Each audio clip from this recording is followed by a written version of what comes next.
Hey friends, welcome back to the channel. My name is Susie. Thank you so much for joining me today. I'm filming another intro in my car before work. It's getting to be quite a habit, but timing, you know. Today's video is going to be another fall inspired video where I take a bunch of the old wine bottles that I have and some jars and upcycle them into cute fall decor. So let's go ahead and get started.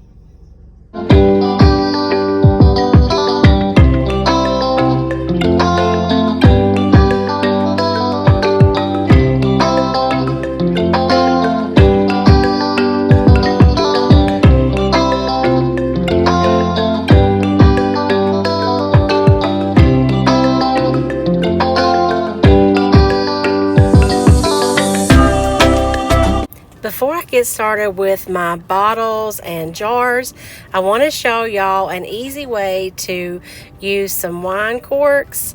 I'm going to be making some pumpkins with them. I'm kind of down to not that many corks anymore since I really don't drink much wine, but I had a few, so I'm just going to do a few little pumpkins. I am painting the ends of these corks with my homemade orange paint. It's just a dark orange latex that I mixed some white with, and I'm going to paint all the ends up and let them dry. Now you could make these as big as or as small as I am doing here since I didn't have that many corks, but if you ever come across just a bag of corks, pick them up. This one here I'm going to paint green. I think it's Monet's Garden for the stem, and then I am just going to hot glue all these together. I'm going to do 3 on the bottom, 4 in the middle, and 3 on the top. But like I said, if you wanted to go bigger, you could definitely just use more corks and start, with 5 or 6 on the bottom and then go up and then back down. These are just going to be small, cute little shelf sitters. So the hardest part here is I don't like for any hot glue to show. So you just have to be really careful, not get more hot glue on there than you need, but still get enough where they stay together well. I like to use the Gorilla Glue sticks because they just hold really good. Then I'm just going to glue the stems on. Here is the one that I painted green, and then I had a black cork that I thought I would just leave black, and then I'm just going to dress these up with some twine and ribbon and floral.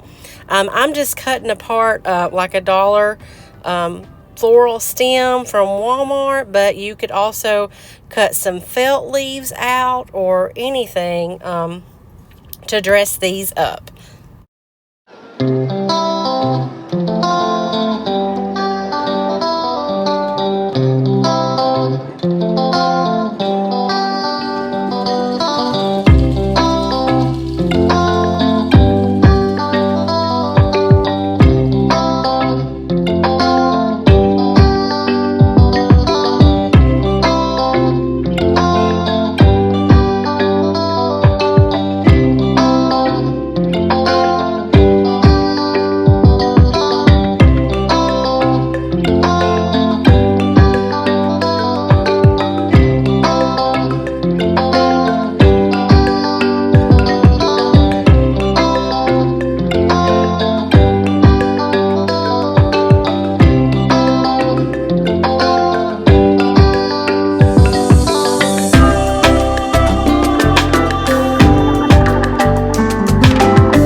Sweet are these just sitting on a shelf or on a cute little riser or candlestick.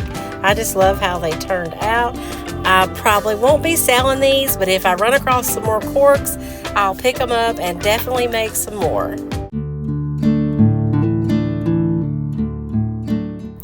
To start with, for all the bottles and the jars, I'm going to be giving them just a light coat of this flat white paint.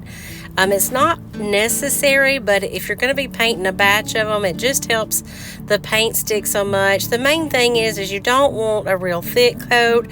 You don't even have to have full coverage. This is just a base coat, and you just really want to go light with it and not get any runs.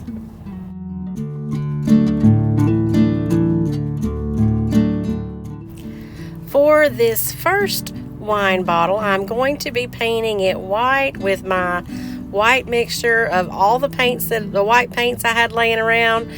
This little mixture is still hanging in there. I'm almost done with it.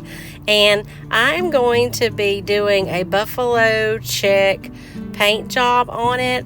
Now I'm just going to hand do it, but if you're a perfectionist, you could always tape it off to get perfect lines. I'm not going for perfection here, obviously. I do recommend, though, if you decide to tape it off to get the perfectly straight lines, be sure you seal your bottle in and let your sealer dry completely, your polyacrylic or spray sealer or whatever you use, because the tape can pull the paint off bottles. But anyway, I'm just going to go all the way around the jar, making circles all the way around with this dark gray paint, and then I am going to paint a line up through the middle.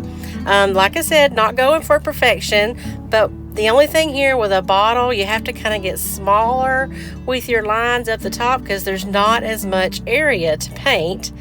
So you just do all the way around with your vertical lines after you've done your horizontal. You could do it in either order, and then to make it with the pattern that I want, I'm going to take a black paint and just go over all the areas where the lines overlap, and that's all there is to it. I'm going to go ahead and do a jar that I have in the orange paint, so I'm just going to take a light orange paint, the light orange paint that I made, and go over it with the round circles and the vertical lines, and then do the same thing with the dark orange, going over the areas where the lines intersect.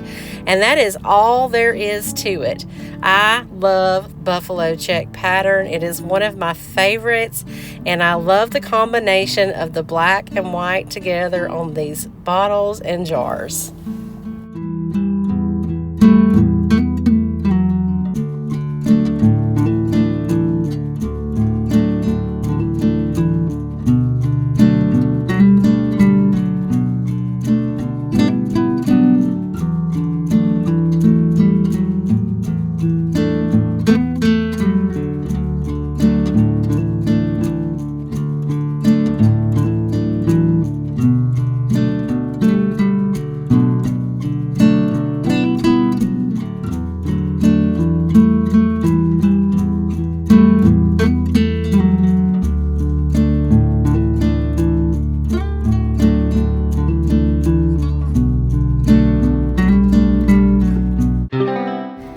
This next one is my favorite and by far the easiest.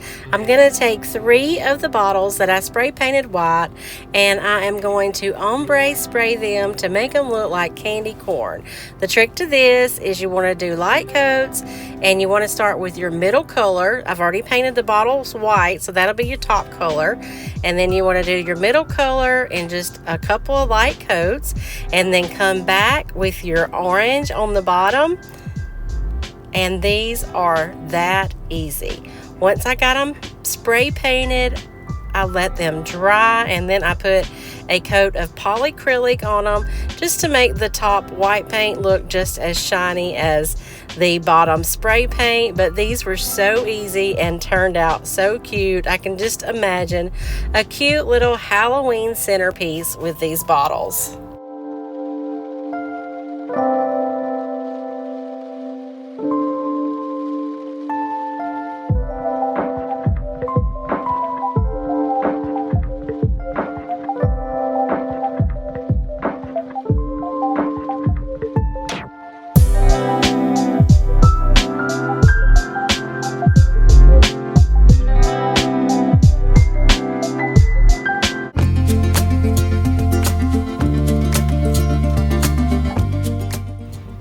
This jar is going to be pretty easy too. We're just going to turn him into a pumpkin painting him up orange and paint his lid green.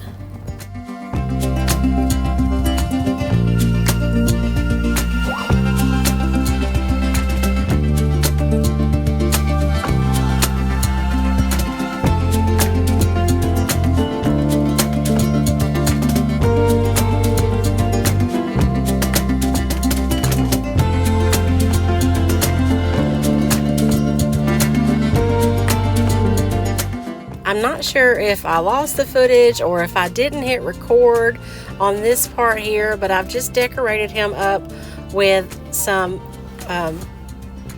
fall foliage and leaves, and I used an old spindle piece that I had laying around for his stem, and then I had this bow too, so I just hot glued it on there, and he is done. How cute is this little mason jar pumpkin?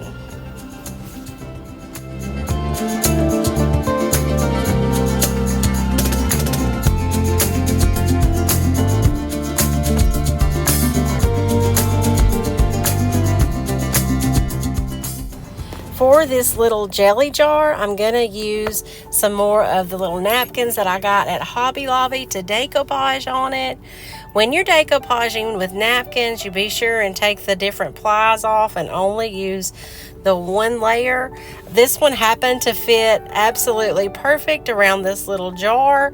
Just going to put a light coat of Mod Podge and work in sections and go around and complete the whole jar, and then go over the top of the napkin with Mod Podge too. Now for the bottom, I just let the Mod Podge dry, cut off the excess, and then let the Mod Podge dry overnight. And then I just took a sanding block and kind of sanded or scraped the edge off the bottom just to give it a rugged look. Doesn't have to be perfect or anything. And this guy turned out so cute. We just put some twine around the top, and then he is a perfect little flower holder for fall.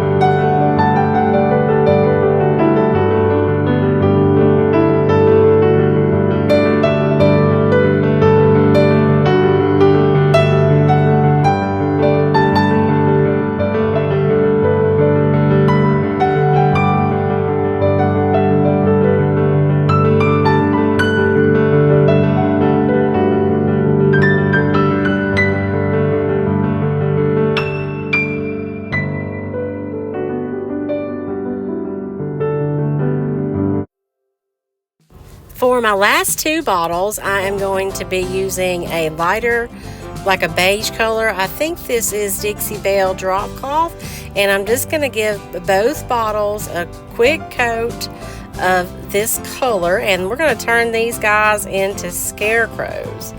So after I've got the paint on the jars, I am going to let that dry completely and then seal it in with a coat of polyacrylic sealer and let that dry completely overnight. And the reason I'm sealing this is because I'm going to create a vinyl transfer. I know somewhere in here I have some scarecrow faces. Now I had some that I thought would be the right size, and I wish that I would have got them a little bit larger, but I was using the Silhouette Go on my iPad for this because it's Bluetooth and it's just easier to carry around, and I would have had to get my computer out to resize them in the actual Silhouette Studio. I had not changed the blade in my Cameo for a long time, and it wasn't cutting well. So before I cut these, I went ahead and changed out the blade. These last a long time, and this is kind of an all-purpose blade, so it gets used a lot. So I just cut these cute little scarecrow faces out. I've got one that's male and one that's female, and this is my favorite vinyl. This is the Oracle 360.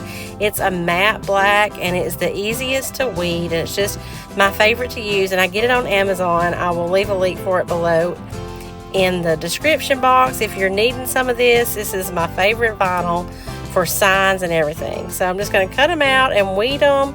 And I wasn't paying attention here and didn't realize that it just pulled her nose right off. So that's okay, that's no problem. I just cut her out another little round nose and stuck it on there after I finished weeding, and then put her on the bottle.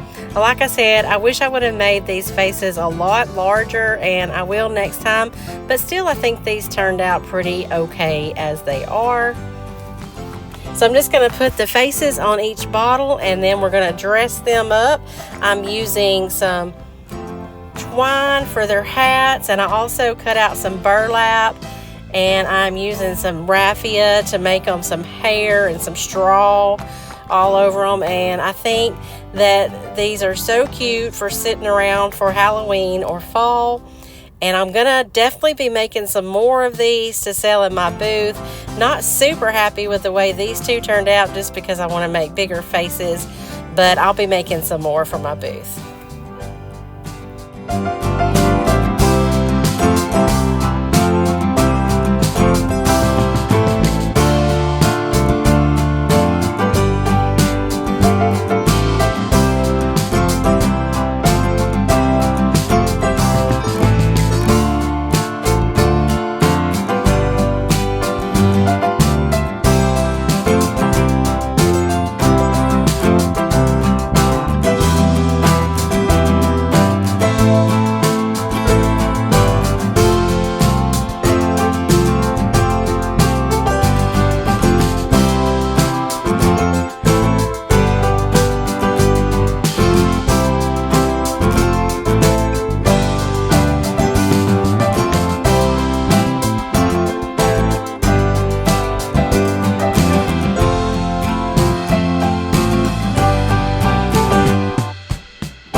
What did y'all think of the wine bottle and mason jar transfers in today's video? I hope that you have enjoyed it, and as always, I hope that you have a wonderful day and that you come back.